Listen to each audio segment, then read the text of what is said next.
Informasi pertama di Sapa Indonesia Malam, Saudara. Ketua Mahkamah Konstitusi Anwar Usman membantah ada dugaan kebocoran putusan gugatan sistem pemilu proporsional tertutup. Ketua MK memastikan perkara gugatan itu belum capai tahap putusan. Ketua MK Anwar Usman menjelaskan perkara sistem pemilu baru selesai tahap penyampaian kesimpulan pada 31 Mei 2023 lalu. Hakim MK akan menggelar rapat permusyawaratan hakim untuk memutuskan hasil perkara sistem pemilu. Hasil rapat akan diumumkan dalam sidang putusan. Ketua MK menargetkan Mahkamah Konstitusi akan menyelesaikan putusan pada bulan Juni hingga Juli 2023.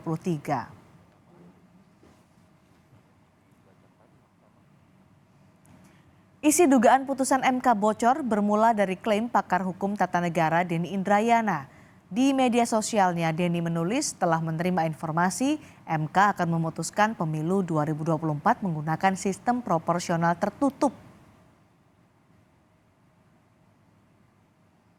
Bahwa perkara itu belum diputus, belum dimusyawarakan. Jadi kan baru menyerahkan kesimpulan kemarin itu terakhir tanggal 31. Setelah itu baru ada rapat permusyawaratan hakim untuk menentukan apa putusannya. Ya, tunggu saja nanti. Pak, tapi sebagai investigasi nggak Pak soal kebocoran putusan ini? Itu saya bilang apa yang bocor belum putus. Pak, tapi ada targetnya nggak Pak untuk nanti putusannya berapa? Kan kemarin udah masuk kesimpulan. Ada targetnya sendiri Pak? Ya, insya Allah dalam waktu dekat. Oke? Bulan Juni ini Pak? Ya, mudah-mudahan.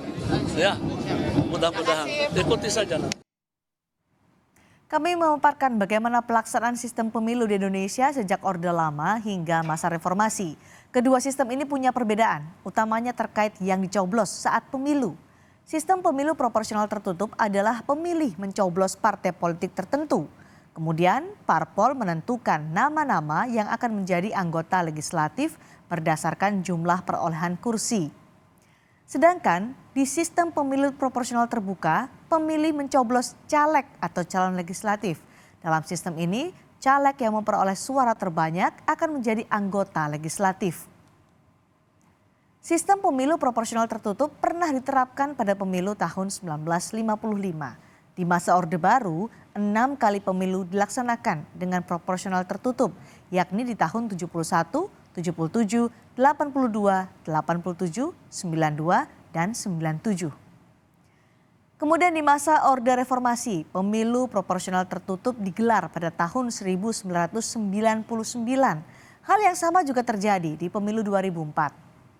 Baru pada pemilu tahun 2009 diterapkan sistem pemilu proporsional terbuka. Sistem ini kemudian terus diterapkan hingga di pemilu 2014 dan pemilu 2019.